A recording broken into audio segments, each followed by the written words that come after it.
Feeling good about your traditional medicinal cabinet and first aid kit? Sure, it's not like any of those items are causing liver toxicity, skin irritation, or delaying your wound healing. Or are they? Welcome to Womenfolk Revival, where we are deeply rooted and wildly intentional. I am Maggie. And I'm Mira. And before we dive into the garden and pantry, quick reminder. Today's traditions are for educational and entertainment purposes only. The show's not ever a substitute for medical advice, diagnosis, or treatment. And everyone's body works in unique ways. So what might work for us around our kitchen tables might not be what works for you around yours. So always be sure to consult your healthcare professional or whoever it is you speak to before starting any new home remedies. Mhm. So let's begin. Today, you are going to be discussing with me about first aid. I know you talk a lot about Yarrow, and I would like to know a touch more in depth on that from you. So Yarrow is amazing. It is one of the most versatile emergency herbs in Western folk herbalism. Mhm. Um, and I would say it is the number one for me that I would have to have. If I could only have one, it would be Yarrow. Um, and the forms that I like to use it in are fresh, as a tincture and powder. And Yarrow is good for, it provides bleeding support, support with fevers and your immune system. It's good for your circulatory system. It provides digestive support and it's great for wound care. Not only does it stop bleeding, but it's also antiseptic, antifungal. Um, and you can use it, it's great for something like heavy menstrual bleeding, even. Um, Fevers and colds, even like sweating that comes about from illnesses, Yarrow will even help with that. So it's, all around it does so many different things. Okay. I know we've used Yarrow in the past only because you've brought some over for us to use. And so the littles, anytime they get like a scratch or a cut, we just throw some Yarrow on it and send them on their way. Mhm. It really works amazing and it heals It's very perfect. fast.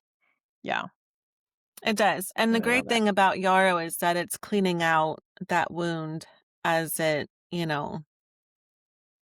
heals. So, Mhm. it's not one of those, like we've talked about comfrey. Comfrey would heal your wound, but it's not going to clean that wound out, and Right. you're at risk for infection. And one Mhm. other great thing about yarrows, I mentioned earlier, there are things in your first aid kit that will delay wound healing, Mhm. will damage healthy tissue along with getting rid of bacteria and that sort of thing, where yarrow does not act that way.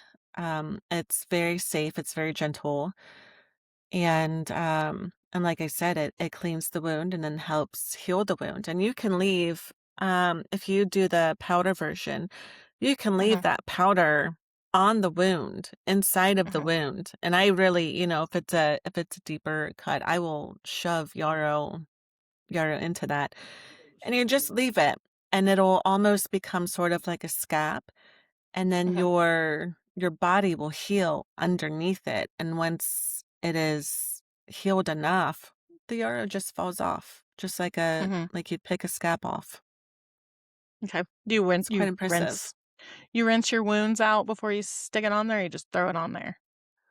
It depends. If I'm in the house, sure. If it's a situation where I think I should probably clean this out, Mhm. yeah, I might rinse it out with water. So But if it's more if than if I'm superficial. outside and I've got fresh yarrow, then, or the kids come running Mhm. to me, "Mom, I've cut myself and I'm bleeding." Well, go get some Yeah. yarrow, and then they run off and get the yarrow and do it themselves, and, they're fine, it's fine. Yeah. So, in that case, with the fresh yarrow, generally it won't be stuck inside of there. And when we go back into the house later, we'll address the wound at that point. But Okay. in the moment, no. No.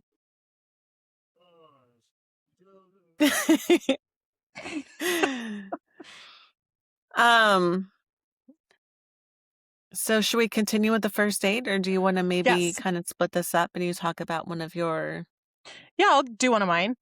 Okay, I have a midlife joint oil. I call it Rust and Bloom. It's I need a that. salve.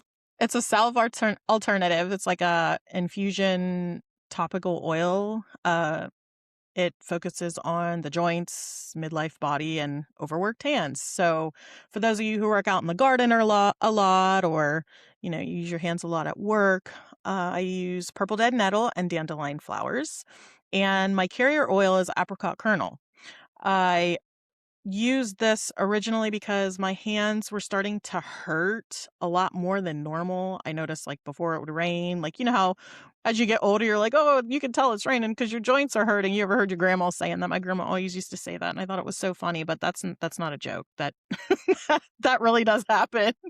So Or if you've had a break or something like that, yeah, you can feel yeah. it then too. So after about of use, a week of consistent use with this, I noticed that my joints and my knuckles were a lot less irritated.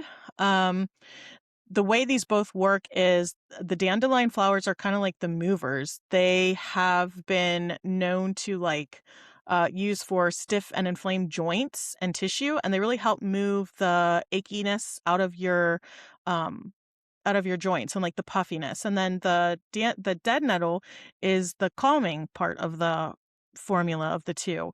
It traditionally is used to soothe irritated tissue and support healthy inflammation balance in the body.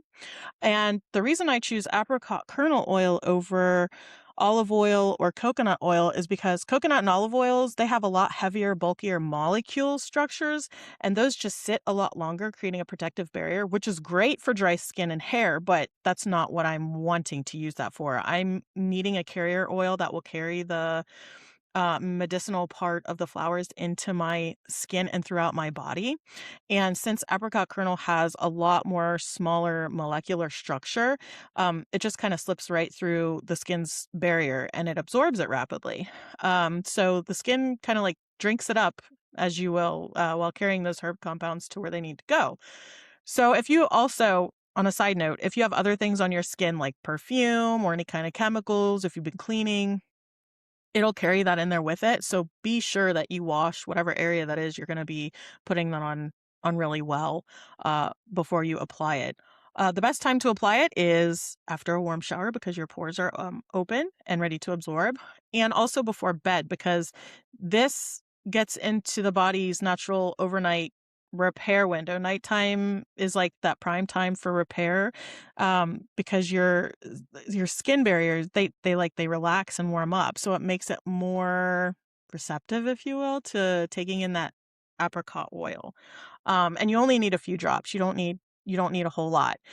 Also, quality is huge. Make sure you get a hexane free and cold pressed oil. So third party tested. Uh, there's two brands that I'm familiar with, Mountain Rose Herbs and I can't remember what the other one was. Mountain Rose Herbs and Now I think was a third party tested. Um Really? yeah, I did see that. Uh Mountain Rose Herbs Pranoram. is like the best of the best on pretty much Mhm. everything. Yep. And I know too, if you're like me, if you're big into sandalwood, I know they carry one of the most sustainable, Oh, um, really? yeah, for sandalwood. So, but Okay. they are on the more expensive side, but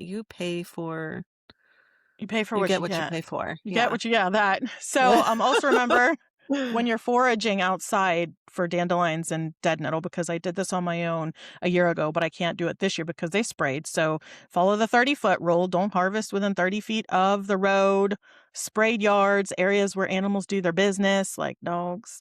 Do a quick test on your arm to be sure that, or wherever you're applying it, that it won't affect it. And also, if you are using prescription topical gels, pain gels or like steroid creams or any kind of medication patches, please do not put this over them. That oil will take it in and it will get to in your body much faster than intended. And oral blood thinners also. Just make sure your skin doesn't have any like cuts and anything before Yeah, applying. talk So, to your doctors first. If yeah. you're, if you have a lot of health complications or on a lot of medications, you should Yeah. discuss anything herbal that you do with them because oftentimes herbs and your Have a traditional severe medicines interaction. do They not don't mix well interact well. together. Hmm. Yeah. Now, I want to ask you too if you either know or we need to maybe do some research because I know emu oil and arnica oil are both good for pain relieving too. Pain. I wonder if those would be good oils to use for something like that also, or I've maybe never to heard add of in. emu or arnica oil. My mom, she has a plethora of things at her house, and that's the first time I heard of emu oil. I'm like, "What?" And she uses arnica. We do have arnica. It's not an oil, it's a cream, and my husband uses that a lot on his neck because he's had back surgery, so, that does seem to help him a lot, but I don't I've never used it since my husband started using it because I was pregnant for those 3 years, and you're not supposed to use that when you're pregnant, so I've never What, the arnica oil? the arnica oil. I was always applying it with a glove, like, ugh. So, yeah. I don't know much about them. That would be interesting to Yeah. learn more about Yeah, and we'll get have to look into, into for that. sure. Yeah. Mhm. Um, so one thing that I do want to focus on also is kind of like general health. So we Mhm. talk about, different things to have in a medicinal cabinet, but one thing Mhm. that you could do for yourself, on a general level, to keep yourself healthier on a daily basis is something more like an infusion. And an infusion is very similar. Well, you have your different varieties. Like Mir talked about having the infused oil. You also have infusions where maybe you do them just in water, almost like a tea, although these would be a stronger version of that, a more medicinal version. And Mhm. a great combination and one that I like uses stinging nettle, oat, and red clover. And it's deeply nourishing, super nutritional, and it's a gentle for everyday use um, type of tonic. Mhm. So it's mineral rich. It supports recovery after blood loss. So, good after surgery or, severe injury or even after your menstrual cycle. It supports your nervous system and also your hormones. Mm. Um, and bonus, it's good for your hair and skin, and um, it is good for, I would say mild amounts of stress. Mhm. But yeah, but take it daily, and it helps you all around and just keeps you in better shape. So hopefully you don't really need anything in that medicinal cabinet. Right. It's interesting how a lot of these herbs that we're using really help support with women in perimenopause or just, transitioning into a different stage of life. It almost seems to support something in any of those hmm stages. So, It's herbs are amazing because mhm. there's no one herb for one thing. Mhm. They have their strengths where, they really shine in one aspect over another, but they will do so many other things. Mhm. Um, to call one herb versatile is is just kind of silly because they're all versatile. Mhm. And the great thing about them too is that uh, they kind of go into the body and you may be taking it for one ailment. But then they're like, "Hey, this is going on and Mhm. this is going on, so let's take care of those while we're in here also." It's Yeah. just, they're God-given and they're miraculous and we should be using them. We But should. consult I your have a doctor herb that first. my favorite herb has been tulsi. I've been using it Mhm. for perimenopause. This is my herbal infusion that I use for the nervous system regulation and emotional grounding. I am completely obsessed with this. It's also known as holy Mhm. basil. This plant has been probably the most stabilizing and grounding thing for me emotionally as I've been navigating this shift in perimenopause. It's like a reset button for me. It helps me not feel tired but wired at night, and it helps get rid of that brain fog. And it's an adaptogen. It Mhm. has been used to support the nervous system during prolonged uses of stress. Modern research shows that it helps the body modulate its response to stress steadily, keeping it from going into that state of overstimulation. Um, I drink my tulsi tea at night because it also helps support a deep sleep and Hmm. settles nervous digestion, and it aids in um, total body stress recovery. So it's a nice downshift to have. I harvest my leaves from my own garden and I rinse them with like ice cold water, and then I lightly shake them, the excess water, and then I leave them to dry. I tie them on like a string and I hang them for a few weeks until they're completely dry. And then once they're dry, I gently pick off all of the leaves and I put them in my glass mason jar.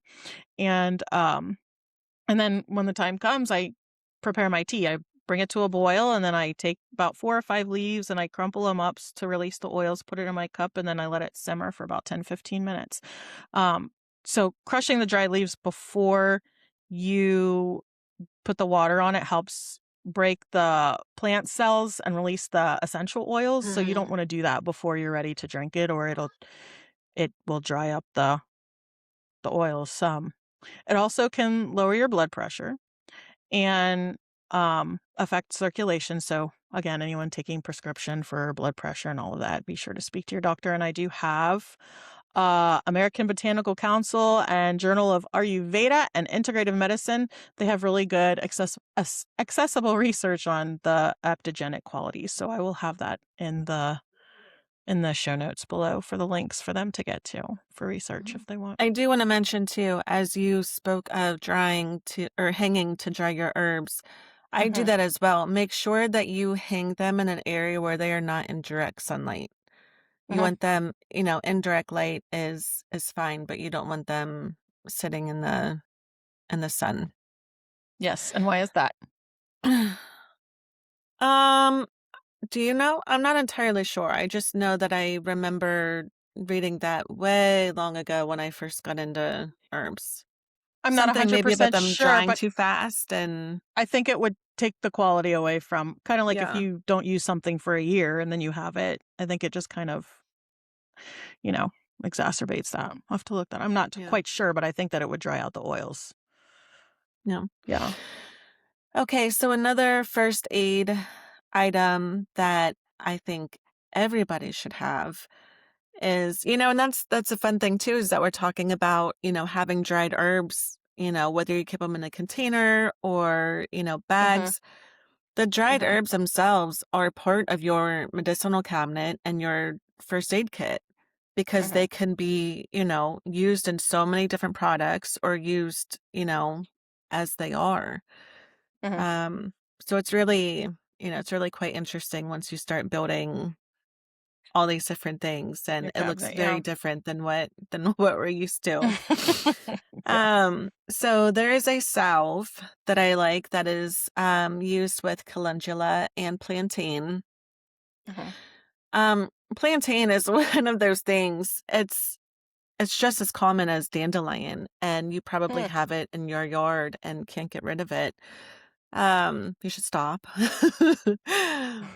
And it's funny too. I was just at a park speaking with a woman and I'm like, "Yeah, there's plantain." And I'm like, "Wait, that's not plantain." And I don't know why. It's amazing. I've known about this herb for years and I don't use it a lot. Um and it's, in its raw state and I need to start. But I never noticed the purple and the base of the leaves. And I'm like, "Wait, that's not it." But it was in fact plantain and plantain is great because it draws out toxins. Hmm. Mira, it also draws out heat in people. So you could use it on little Oxa because I know she gets overheated and hot Mm-hmm. easier more than The everybody others, else. yeah. And that would be a great thing to use for her. It is safe for children. I would say probably over the age of um over 1. Um yeah, so but it draws out. And then of course calendula, heals and restores. Mm-hmm. So it is the perfect thing, the salve, with the combination of those two for bug bites, for Hmm. stings, for splinters. Plantain, if you have like the tiniest little splinter, deep as can be, and you cannot get Mm-hmm. it out, you can stick that body part, put that body part in hot water with plantain, and then make a poultice with plantain that you can apply every if you can, every 2 to 3 hours, and it is plentiful. Hmm. Just go check your yards and I'm sure you will find it.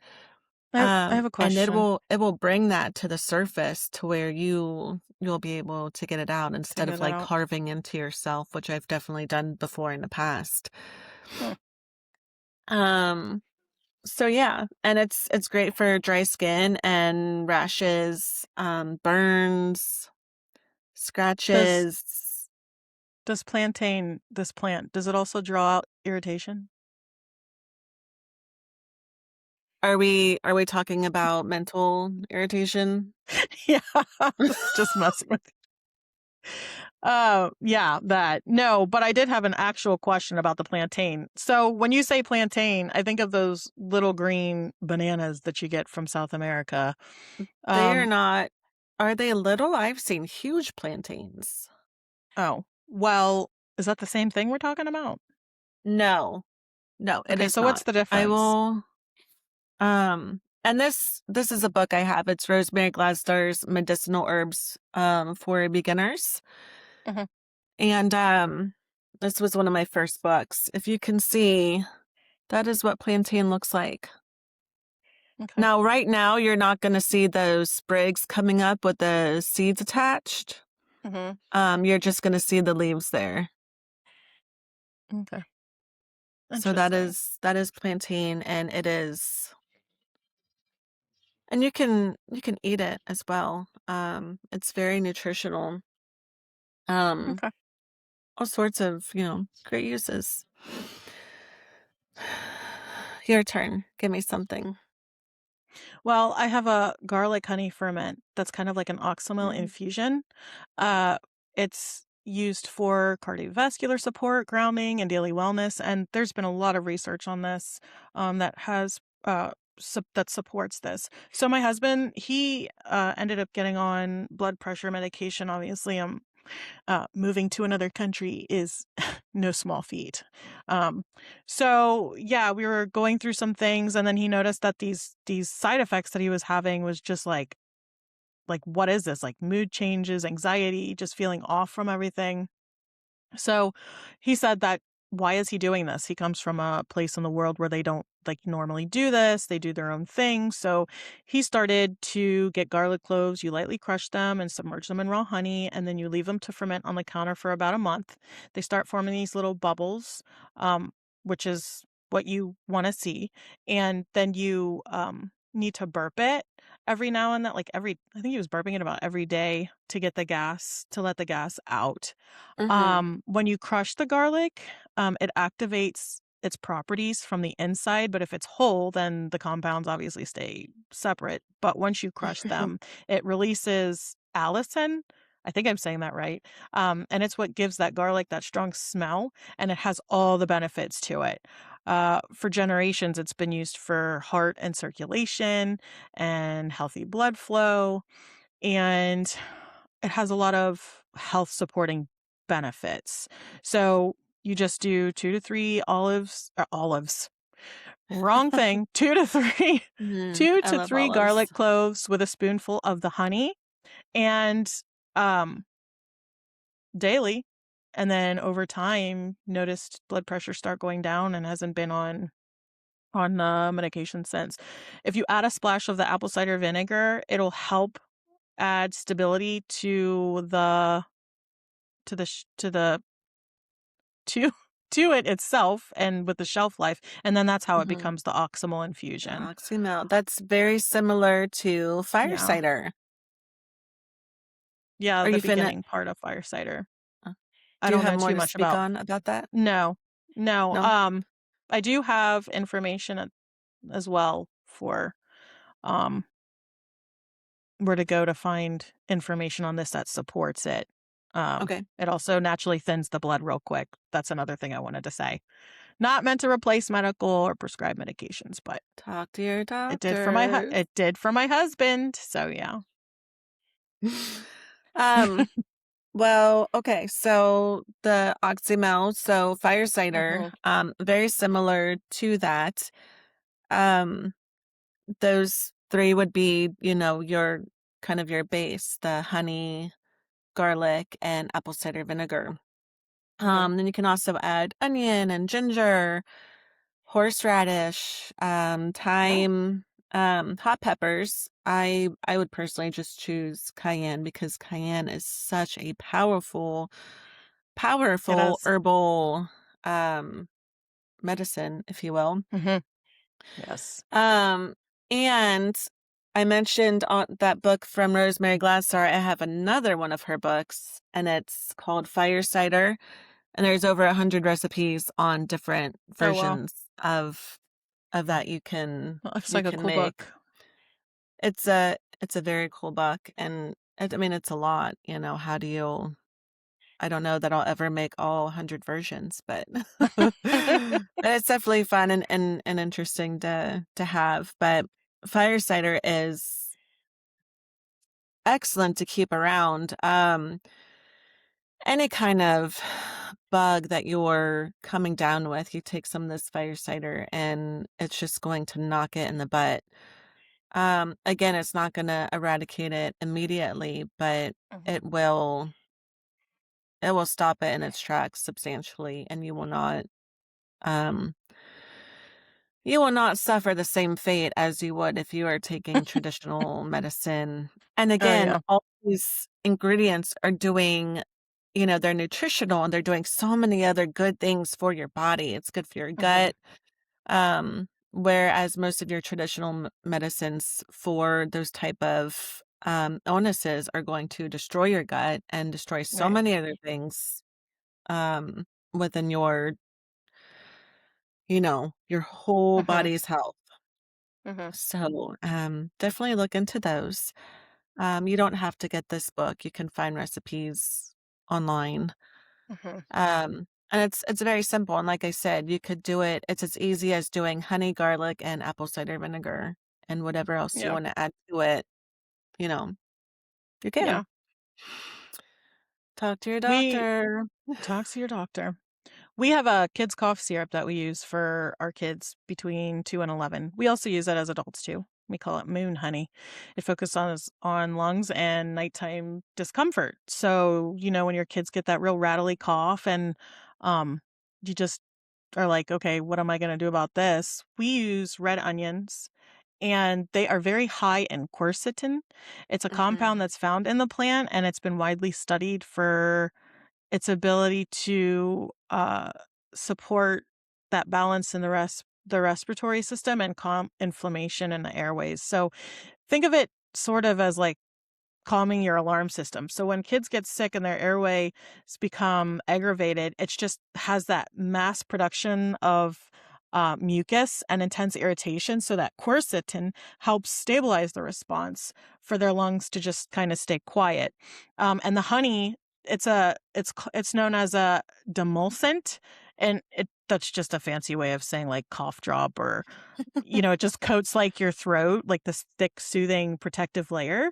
And it's a barrier to help reduce those constant tickles in their throat. Um, Hmm. so I don't know if you noticed, but at night your kids get worse. The fever gets higher, the cough gets worse. We've all been there as moms. And there's a reason when you lay flat, then that mucus starts to pull into the back of your throat. Um, the house being warm, it dries out their their airways overnight, and our bodies just naturally become more sensitive to that cough reflex at night without those distraction that we have during the day, so that tickle is just like twice as much for them. So in our house, we find that timing is everything. We usually give them a spoonful about 30 to 60 minutes before bed to coat their throat, and then it usually helps them throughout the night if they wake up or they're struggling, or first thing in the morning we'll give them another one if they're still congested. And always be sure to use raw honey. You going to say Real something? honey. Yeah, real raw honey. So wildflower honey is your best all-around option. Clover honey might be more kid-friendly because it's very mild if they're picky. But I just did some research and found out that buckwheat honey is best and the strongest choice for the medicinal part of it for the respiratory support. And that's really dark and rich. It has 20 times the antioxidants, I think, Hmm. levels that the lighter Wow. honeys have. And it's it's a lot less sweeter, and it's like really bold and robust, which makes sense because it's so dark, right? So it can be dark, like amber in color, all the way to almost black. Um, I Like thought that was pretty molasses? interesting. Yeah. Wow. So we do one medium red onion in a glass jar. We slice it and then we cover it completely. So one medium onion to You about a slice, don't. half. We slice. Okay. And then we do a cup to a cup and a half of raw honey. And then we let it sit overnight for 24 hours until the honey will draw out the juices of the onion, turning it to like a thin, and it's a really sweet syrup. And my kids love this stuff. Like they beg me for it. So it's not Once oniony tasting? No, it's not. Wow. Good. I need to make It has that. a mild flavor, but it's not like overpowering because of the honey being so sweet. I'm not for sure about how it would taste with the buckwheat, but I don't, even though it's not sweet, I still don't think it'll have that really I'm harsh sorry, taste you of said you honey. used the wildflower or use Yes, clover? Okay. we use a wildflower. Wildflower. Um, Right. then we strain Now, it and you put it in the fridge for up to 3 to 4 weeks. But if it ever looks cloudy, bubbly, smells sour, or you're just you'll like, get I rid of it. am not sure about it, Compost it. toss it. Toss it. Yeah. Yes. And we use a spoon. We don't even use a measuring spoon. We just give it to them for a spoon. And we don't give our kids under one honey because of obviously they say botulism Mhm. um, Mm. risk, but our kids are Do 2 and up your and they eat research. honey. Do your research. Now, so when you slice them, do you separate the rings and kind of jumble them in there, or do you just stack the slices? I kind of push them to make Okay. them like real loose and just stick them in there. So I do a layer of onion and then honey, a layer of onion, honey, a layer of onion, honey, a layer, and like, so Okay. on and so forth. And then I take a wooden spoon because if you use a metal spoon, it'll kill all the properties of the honey.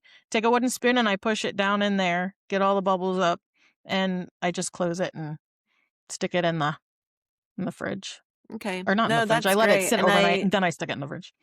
I would like to Yeah. have something like that That's also amazing. for nighttime use. I for that occasion, I have always just fallen back to essential oils and Mhm.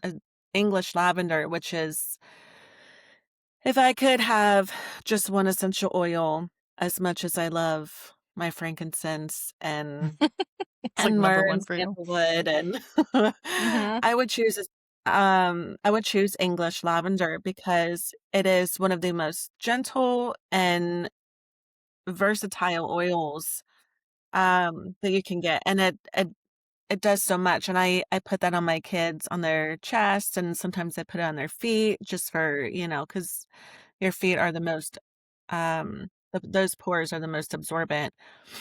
Um, and then it's also good, if you have, like, a diffuser to put it in and to get Mhm. that, inhalant aspect of it, but it helps for, coughs and especially at nighttime because it's very, Mhm. relaxing and, Mhm. um but lavender is also good in a first aid kit because it's good for bug bites and minor burns, minor wounds, Mhm. good in wound care, so, just It's dilute also it. good for chest tightness that I've been having a lot lately of. Yes, yeah, anxiety and stress and Mhm. mhm, Mhm. yeah. Oh, you need some onion syrup. I heard a kid coughing. I do. That's Mary Jane. Oh no. Yeah. Gotta get on the ball. She, um she gets very mucusy, Mhm. and she's not great at getting rid of the mucus until it Ours becomes, like, does a too. problem. Our second eldest does as well. And she's, Mhm. she's our biggest picky eater, so, Mm, any kind of little thing, she'll pick up, and yeah. so, Is that did you have more information? um, I don't think so. Oh, yeah, I know we've mentioned elderberry syrup Mhm. before, Mhm. and talked about that in previous episodes, but that's another great thing to keep around. It's amazing. It's gentle for kids. Great for colds and flus and other illnesses. So it's great to have, Mhm. along with the fire cider throughout, those times of intense illnesses when all that stuff's going around, especially if your kids are in school and highly exposed to all that stuff and they're just passing it, back and forth. Mhm. So to keep your kids on a steady, and you can take, you can give spoonfuls of this stuff to your kids every day. It's gentle Yeah. and We've rich made in it antioxidants. yes, high in antioxidants. We've made it Mhm. once. We made it with fresh elderberries and cinnamon and oranges. And we used it as kind of like a medication. So we would give it to them for a week. So it's kind of like echinacea where you use it for a week and then you taper off of it. It's not something that you consistently stay on. And we Yeah. gave it to them because it was like, the kids were the older elders were in school and we had one little one at the time and we didn't want anyone getting sick. So we used it for the vitamins so that they wouldn't get sick. So we used it for preventative purposes. Yeah. Yeah. It's funny I Yep. say that too, so we don't get sick, but at the same Mhm. time, we want our kids to get sick, so it We builds do. their immune system. And they will. And they Yeah. will. Every time we go to a museum or the zoo, we go, "Oh, the kids just got their Yeah. vaccines for the year," Yeah. because I remember we you don't s vaccinate, so any germs that they can pick up and build up their immune system, then, I remember you you know. calling me and you were like, "We're supposed to come over, but the kids were sick last week." I'm like, "Bring them over. All the more to bring them over." You're like, "Oh yeah, I almost forgot. You're one Yeah, of us." So, yeah. bring them on. Bring on the germs. So, well, Maggie and I hope that you take from this episode we hope that you take from this episode is that you don't have to um change your whole life overnight. Just start somewhere Oh, no. simple. One One thing one at a learn time. one plant, try one simple remedy. Just start somewhere. And that's how knowledge comes back, little by little every day because I didn't know anything about any of this until just 3, 4 years ago, and now I'm starting to feel more comfortable, and some people that I know, who are friends that I don't often talk to much, they're like, "Oh, what are you doing?" And I'll tell them, and they're, like, blown away, and I'm like, "Oh, I guess I am kind of, like, more knees deep in this than I thought." So, your Mhm. home medicine cabinet doesn't need to be perfect or fully stocked by tomorrow morning. Um, It'll grow over time with habits that you form and things that you actually use. Don't do things that you're like, "Oh, I'll use this." If it's something that you know that you'll use and you do use, then start there. And next week, we'll be diving deeper into herbal tea craft and talking about Mhm. infusions versus decoctions and how the way you prepare a plant can completely change what you get from it. You'll find all the resources from today's episode, plus our free printable recipe cards linked below and inside the Womenfolk Revival Facebook community. And if this episode meant something to you, please share it with another woman who may need it as well. Don't forget to follow. And until next time, stay rooted and stay wild. No way, that's my line. It is. I'm sorry. So Stay until next rooted, time, stay rooted, and stay wild. stay wild.